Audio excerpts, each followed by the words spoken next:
What I'd like you to do is stay here in the Tesla.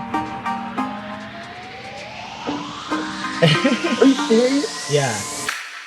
This was me a month ago, back in my hometown of Silver Spring, Maryland, working as an intern web developer by day and a cashier at night.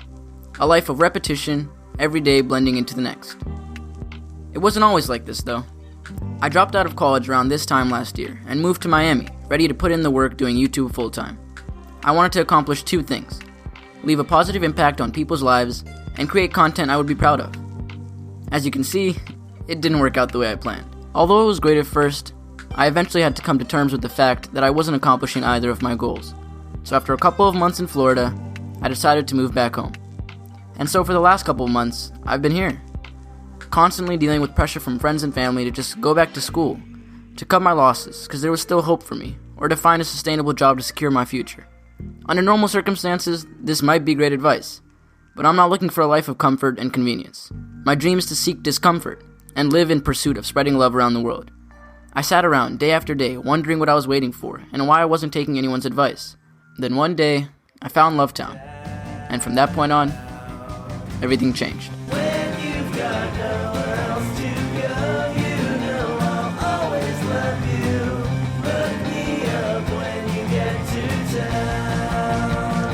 This is Emmanuel. He's a Lovetownie. He DM'd me on Instagram wanting to meet up, and we did meet up, but on the way, he ended up going on this wild adventure that was honestly more exciting than us hanging out.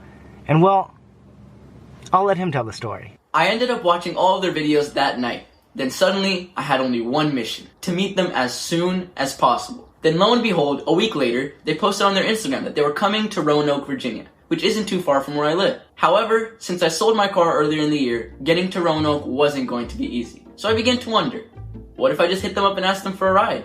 I thought it over for a bit, and I figured, what's the worst that could happen? So I commented on their post, and then Rocket responded, and he said, no. Well, to be more precise, he said he wouldn't be able to pick me up, but he would buy me lunch if I could make it there. I found round-trip bus tickets online for $100, but they were a day apart, so I would need to find a place to sleep overnight as well. I DM'd Rocket and told him my situation, not knowing what he would say.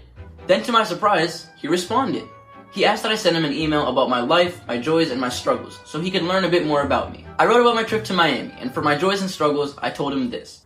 First and foremost, I love making people happy. Surprising my friends, making a stranger's day, and anything I can do to make someone's life better. I love connecting with new people. I'm the friend with the nothing to lose mentality, and I talk to strangers wherever I go. 9 times out of 10, it's a great experience. But as for my struggles, I dream big.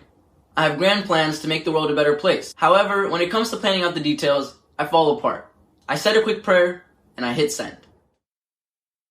I don't expect that he actually thinks that I'm going to find him a place to stay. However, I will say that there's something about this guy that I just felt like it was really earnest, and I want to support that. And I want, right now our channel is small, and even in the future, whenever I can, we can have this human touch, and we can connect with people, and we can make an experience dope. Something can be dope, it should freaking be dope. So, here we go. I'm going to call this guy right now.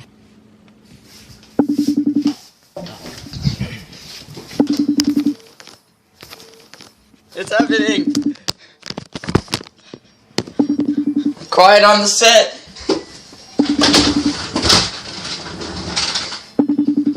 Bring it up. Oh, here you go. Emmanuel. Yo. What's up, dude? How are you? What's up? I'm great. How are you? Good. I read your whole email. I read it twice. You're a good writer. Thank you. How long did that take you to write? Oh, like an hour. You took some A time. lot of editing. Well, it paid off. It's very nice writing. And I felt like it reflected you very well. I felt like it was a very honest voice that came through with that. So that was cool. Well, here's a question for you. What are you expecting out of this conversation? What do you think is why do you think I'm calling? I have no idea. That's the great part. Okay. I literally have no idea. Well, the truth is that Lovetown's still pretty small, and we have a shitload of DMs, but it's small enough still that I can go through and answer everything. So it's I'm trying to be really diligent about that because it is about community. So the fact that you took the steps to follow through and DM and that initiative, I was like, oh, okay, cool. I noticed that. I would say that I like that. When I was like, well, you want to take a bus to Roanoke? You actually went and fucking looked it up, and I was like, okay. Yeah. That's pretty cool. When you were like, do you know anywhere I can stay in Roanoke? And you're like, that kind of face. Do you think that I was actually going to help you find a place? Or were you just like asking? I'd rather just leave it all out there. Whatever happens, happens. You just like, I'm just gonna fucking send it. So I thought about this because like, basically what I wanted to do is like, I want to invite you to come to Roanoke. If you have to get your tickets, but when you come, what I'd like you to do is stay here in the Tesla. Are you serious? Yeah. You're so much fun. Yes, hell yeah. I got a really good vibe from you, and that's why I asked you to write that stuff, because I feel like it reflects a lot about who you are, and so I just wanted to get that sense. And then I'm like, you know what? Fuck yeah, I'm gonna roll the dice on this. I'll just invite you. That's so sick, man. All right, dude. Well, I'm excited to meet you. Same here. I guess you're a grown-ass man. You're 19, right? And you've already traveled, so your parents will be like, all right, have fun. Or what? They're gonna be like, what the fuck are you doing? What's wrong with you? All right, mate. Cool. We'll stay in touch. Send me that info. And we'll see you Sunday. Awesome. See you then. Peace and love, bro. Wow, how fun is that? This kid seems awesome.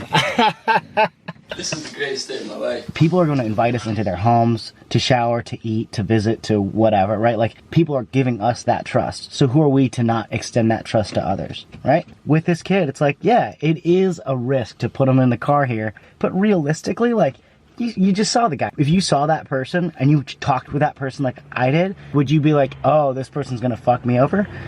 But once I bought the tickets, it hit me. These guys have no idea who I am. Like, there's the whole aspect of me going to see strangers off the internet, but at the same time, it's gotta be weird for them to invite a stranger off the internet to come stay with them. Personally, I feel like they have it a bit harder. My reason being, I know what I'm signing up for to some degree, because I've watched a bunch of their content. But the extent of their knowledge of me is me smiling like an idiot and nodding because I was so dumbfounded that I was on FaceTime with Rocket. Then I begin to think. So I go and I meet these guys. But then what? I'm back in the same situation that I was in the first place. Sitting around at the convenience store for hours on end. Then closing the store and doing it again, and again, and again. Predictable, easy, repetitive. Then one night, I saw a comment on a Love Time vid, saying they had plans to collab with people in the future. I put two and two together and realized that if I can prove my worth to them, maybe they'd consider adding me to their crew for a bit. So with that in mind, I started writing a script about my trip to come meet them. The day of reckoning arrived and it was time to go. I headed for Union Station right before sunset to get some footage while it was still light out. And while this seemed like a good idea at first, upon arriving to the station, I realized my bus wasn't leaving for 9 hours. Was that poor planning on my part? Maybe. Was there anything I could do about it? Nope. I figured I might as well make the most of it if I'm gonna be stuck here. So I began to skate around and explore.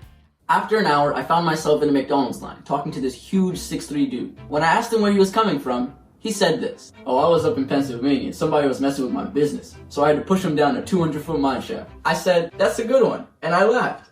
He did not. "So, what kind of business do you run?" "Oh, me? I'm the 8th highest ranked drug dealer in Florida." And it all made sense now. I was dealing with a real Florida man. Florida man actually offered me some drugs, and I politely declined, but at this point I realized it was time to leave. An hour later, as I was skating around, I turned a corner, and I saw police officers surrounding someone on the floor. I looked to see who it was, and on the floor I found Florida man. They searched his bags, found the drugs, and carried him away. I had just witnessed the fall of a titan. His ranking definitely took a hit after that. Then around 11 p.m., I ran into a man named Cliff. Now Cliff was a bit older than me, so I was a bit on edge at first, cause stranger danger, as I'm on my way to go sleep in a stranger's car. We talked for a bit, and when he asked me where I was heading, I told him that I was on my way to Roanoke to sleep in a dude's Tesla that I met off the internet. He laughed and asked me if I like Teslas, and I was like, hell yeah, I like Teslas, they're dope. He then said, I actually have a Tesla outside if you want to come and drive it.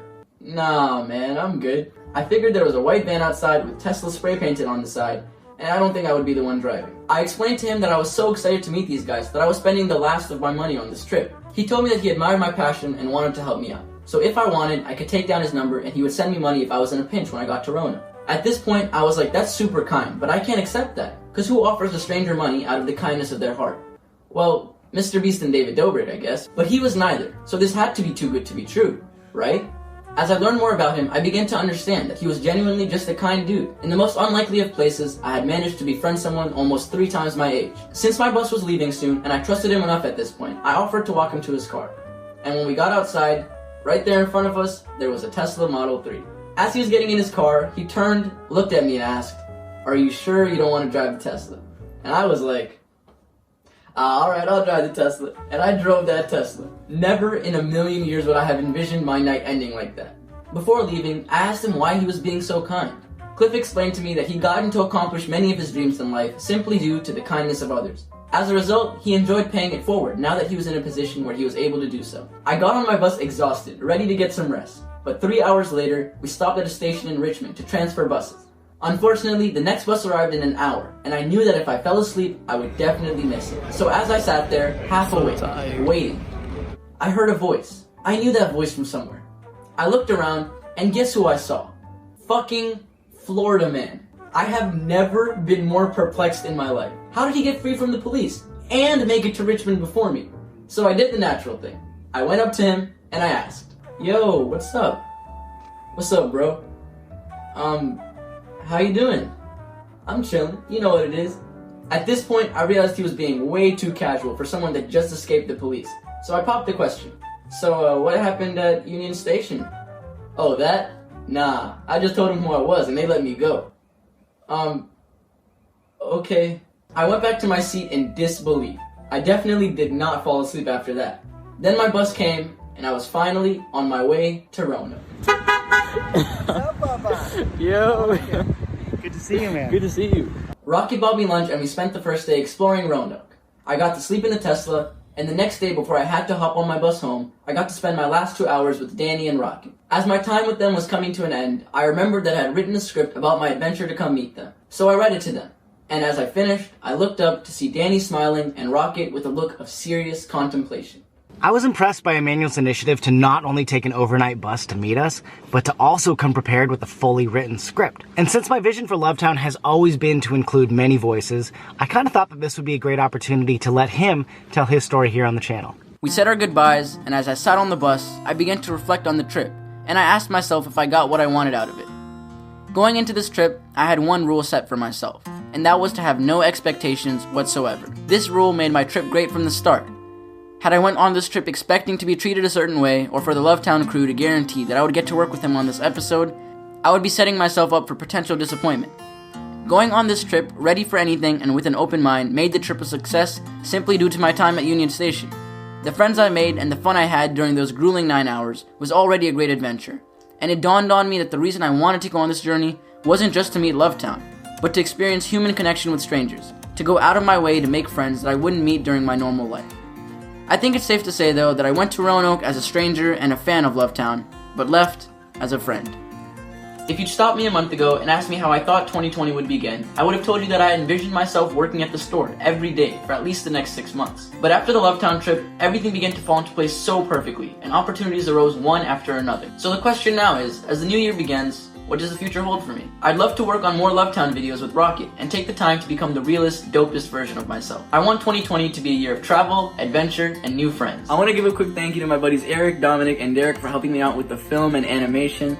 This is my first time editing something more than a shitty 5-minute vlog, so I hope you enjoyed it. This is also our first time trying animation, so I hope you enjoyed that as well. Alright guys, that is it. Please let us know in the comments what you thought, how you feel. If you're looking for other ways to stay engaged, please follow us on the Instagram or join us on the Discord. That is it. Happy holidays. Keep shining, y'all, and we'll see you next week.